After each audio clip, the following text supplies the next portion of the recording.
So I don't usually do long intros on my videos, but this time I am, because if I don't, you're just going to be confused and not know what's going on for the next two videos. So this truck, you've seen this in other videos before. It's a 2004 Dodge Ram 1500.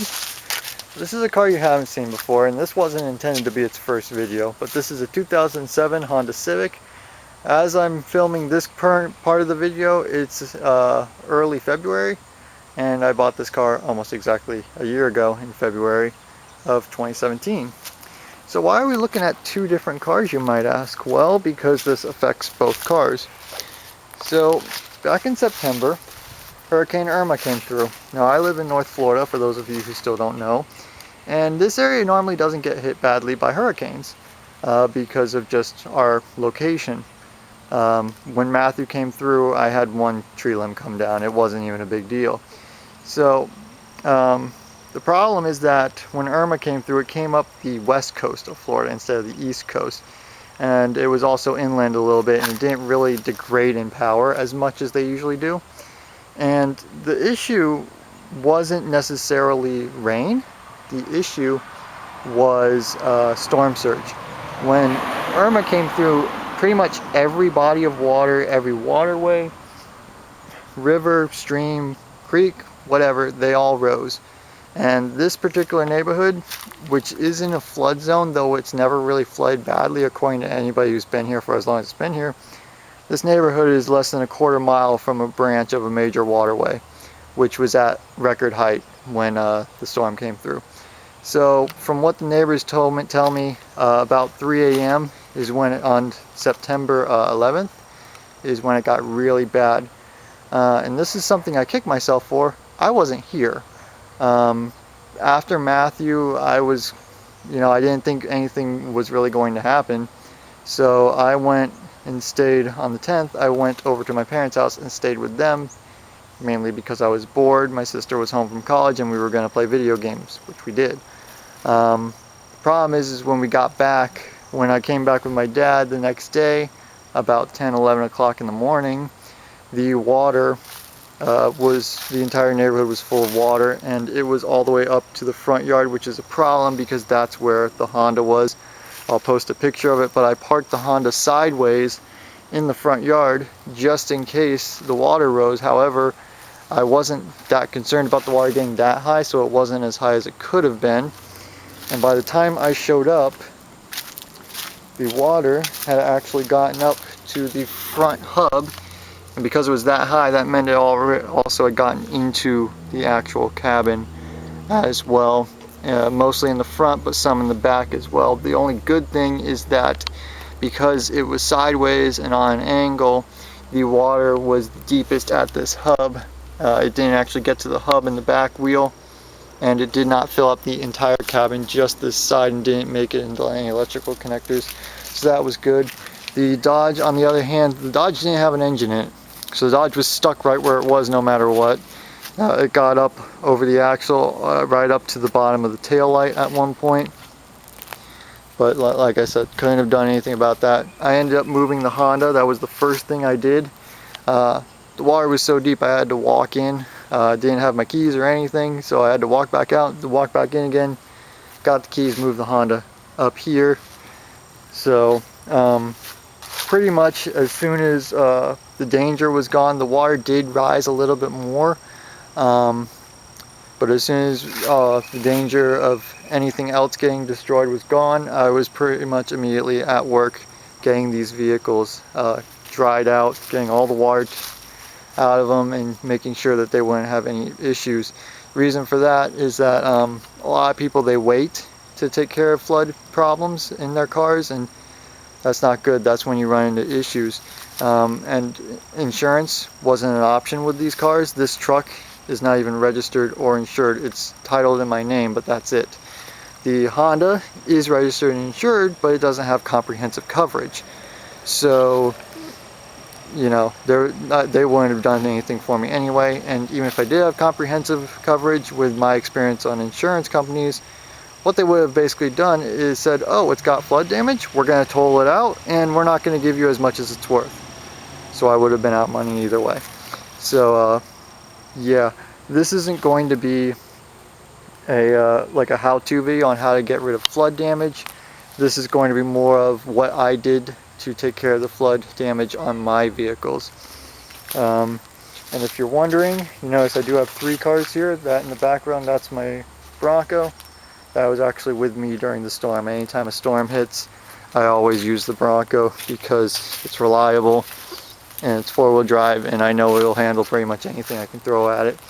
But that vehicle was never here during the flood because the water was actually so deep that I couldn't get through it without severely risking severe damage, and also, you know, making a huge wake, which would basically be a dick move to everyone else in the neighborhood because I'd be splashing water into their houses and stuff. So yeah, the video at the beginning here might be a bit sporadic. I wasn't paying the most attention to the videoing when I was doing this. I was mostly concerned with just, you know, getting things cleaned up. But yeah, so let's dive right into it. Okay, so it's September 12th. Water is starting to go down. You can see the line on my truck. And the water is definitely receding. There's fish in the water, interesting enough. And you see the Honda is now sitting on this little tire here. That's the spare tire from the Honda. And put it on there to keep that end out of the water. But originally it was over here, right where this boat is, and it was at an angle. So when I first got here, the water had already gotten up to the front hub, and so water did get in. Luckily the rear seat was already removed. It's actually in my house. It just got cleaned, so luckily that's all good. But the water managed to leak in, and you can see it's still wet. Yeah, it's really wet, and it'll come around to the front too.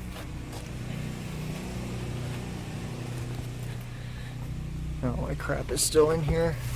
You see, this is wet too. This corner was the lowest, so luckily it did not get to the seats, because the seats have airbags in them. If the airbags get wet, well, you're looking at replacing airbags or the seats completely. Oops. But the seats are dry and the rear seats are missing, so that's good. You come around the other side.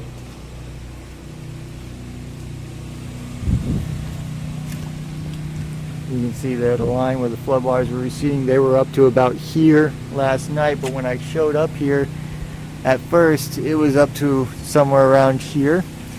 So luckily we shouldn't be dealing with too many issues. Mechanically speaking, I might be looking at potential issues with brakes and maybe wheel hub, CV joint. But other than that, I don't think I'll have any problems. The rear wheel was in the water a little bit, but it wasn't up to the hub. And the wheel and the tire don't really care about water. Also, it's only been in water for, it was only in the water for a couple hours, not too long, so it should be alright.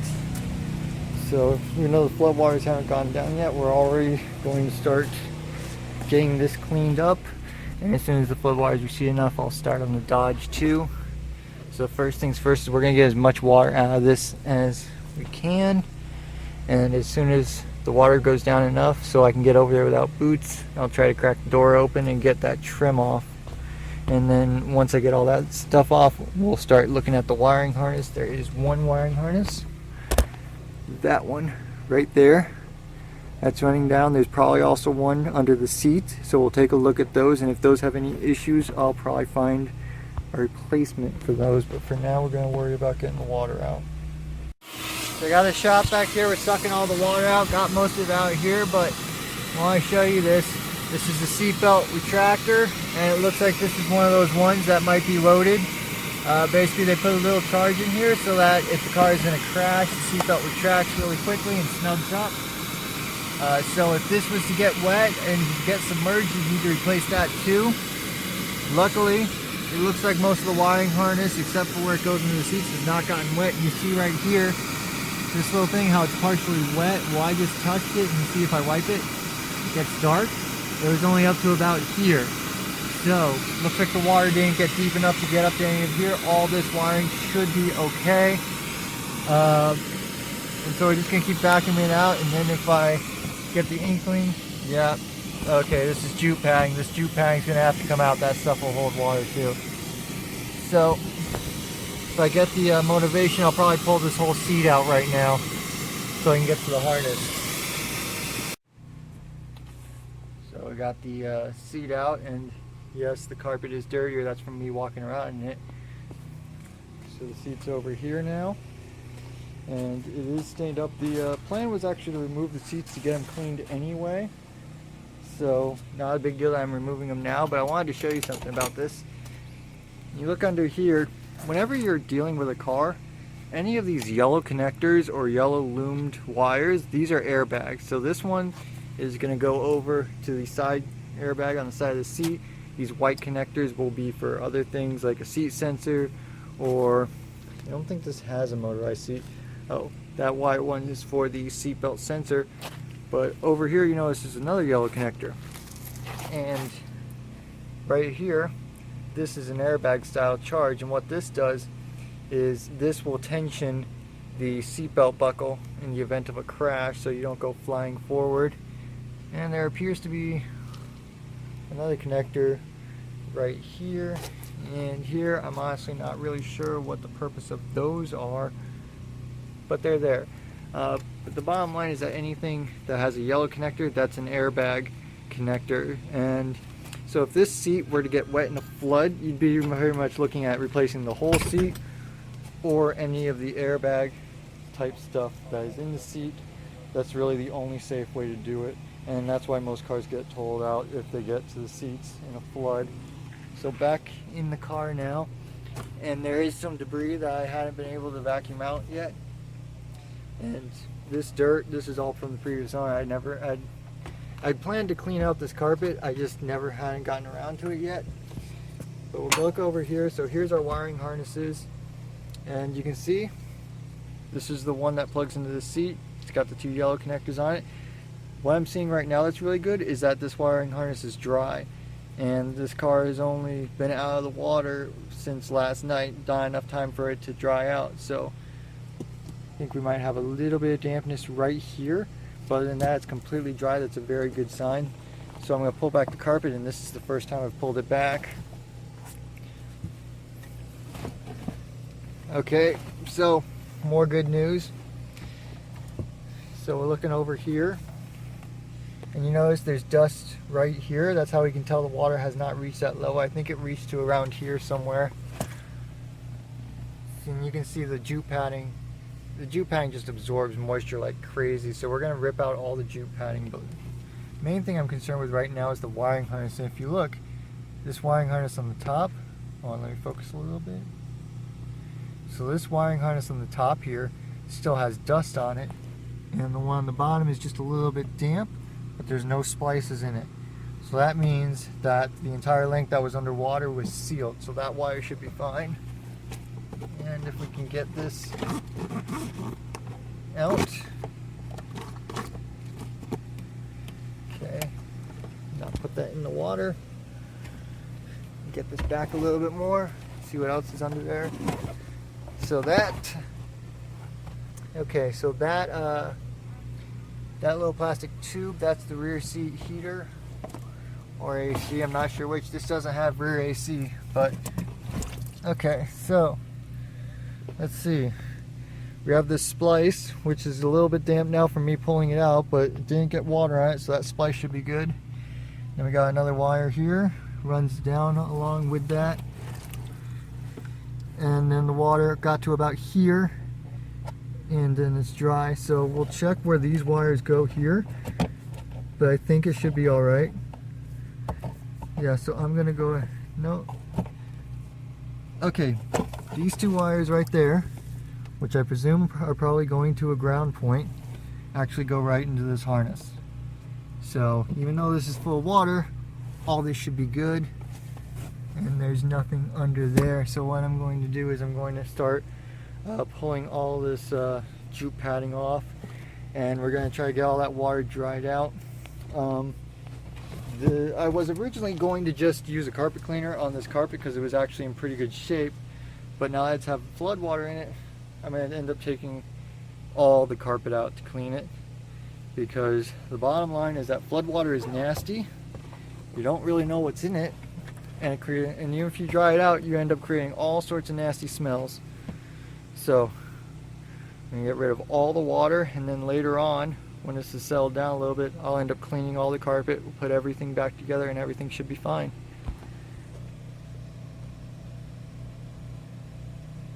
Oh yeah, there were some sugar ants in here because the previous owner let our kids eat food in here, and all the water coming in made them come out, so that's lovely.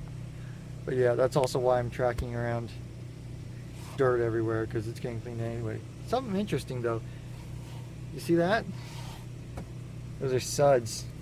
Somebody has tried to clean this carpet in the past, and they apparently didn't do a very good job because it's still dirty. So September 13th, the Honda has been moved, the water has receded, and I was going to put it right up there, closer to the front door. It was over there, and you can see that is the jute padding I tore out.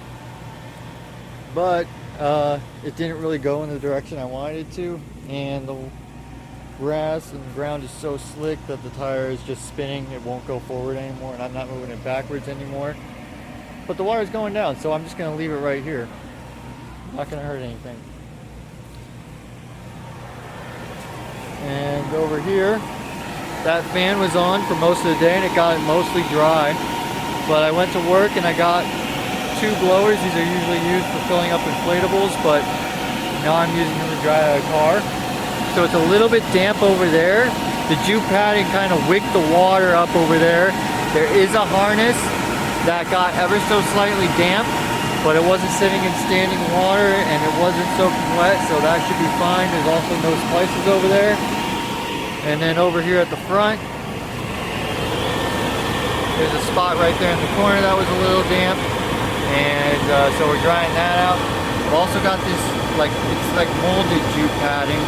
It fits up against the firewall here. This was soaking wet. I can't really get up in there to get it out. It's bolted down behind like some of the dash components, I think, and I can't find my scissors right now, so I'm just going to dry this out best I can, and I'll worry about what I'm going to do with it later.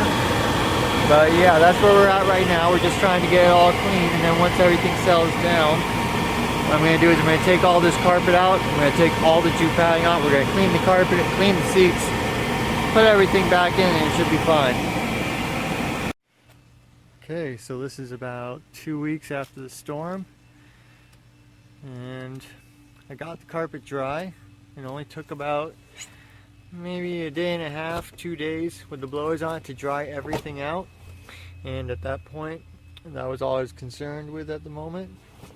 But I've been actually driving it around with it like this, with the passenger seat removed. The only downside is that you end up with some lights on the dash because it's not happy about you removing the various airbag components that are associated with that seat. Otherwise it's been fine, no issues at all. But now it's time to go ahead, get the carpet removed, get it cleaned up, because I'm not going to put the interior back in this car until the carpet is clean, and I really need to put the interior back together. But you can see here I got a bunch of dog hair and some coffee stains. I think those are Cheetos.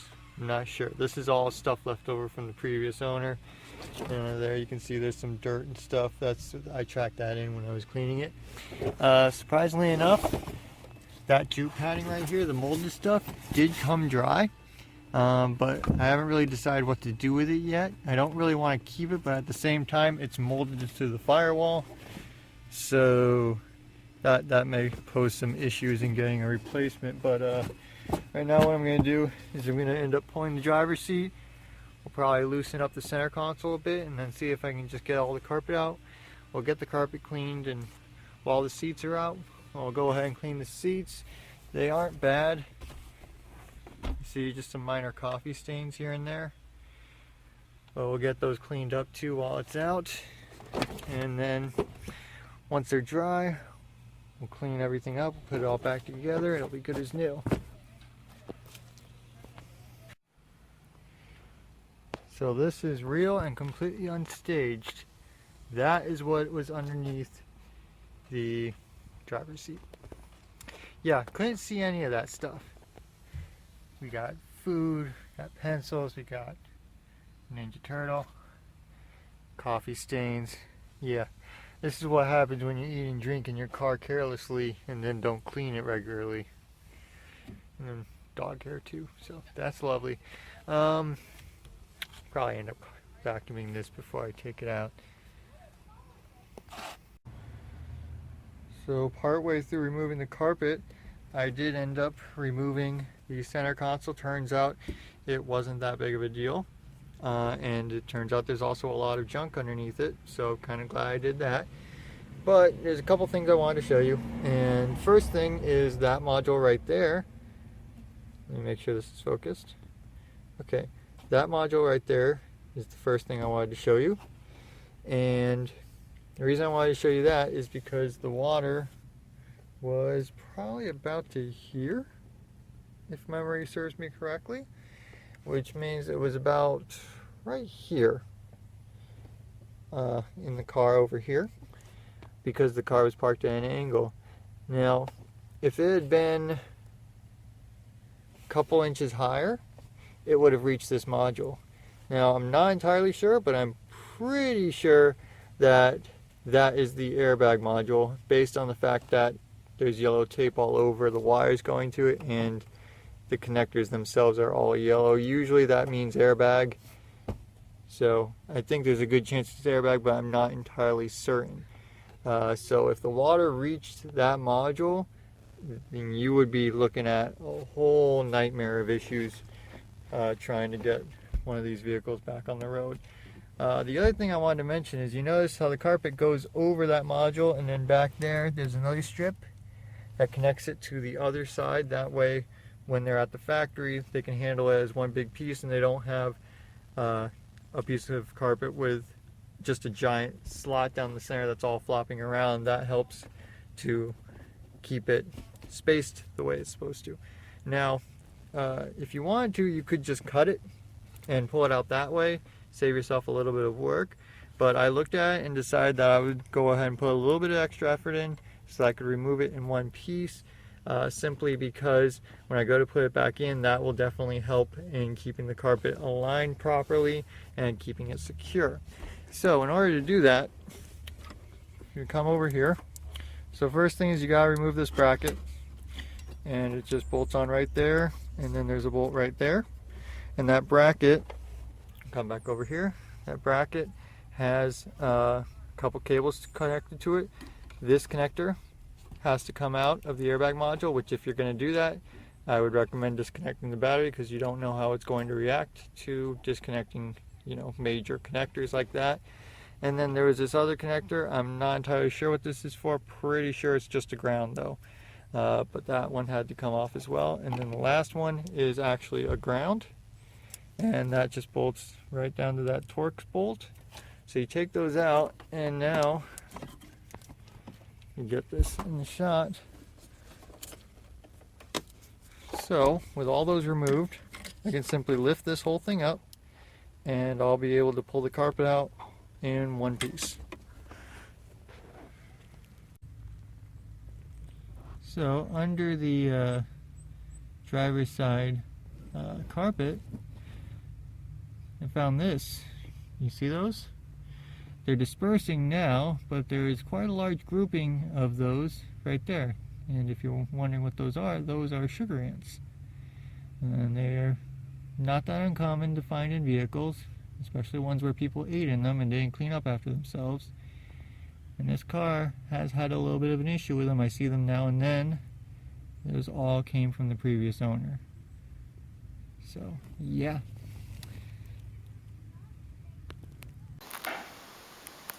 So the carpet's clean. It's getting ready to go back in the car.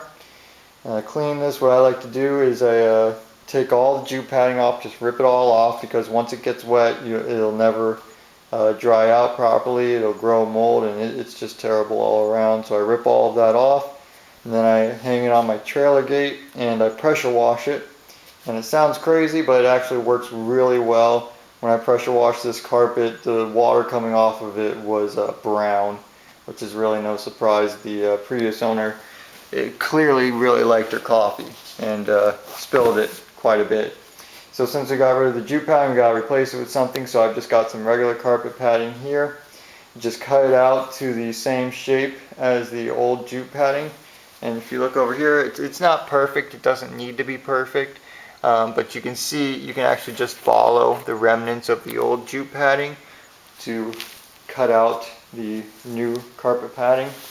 And then you just glue it down with some spray adhesive, or if you're like me and thought you had some and didn't have some, you use headliner adhesive. It really doesn't matter.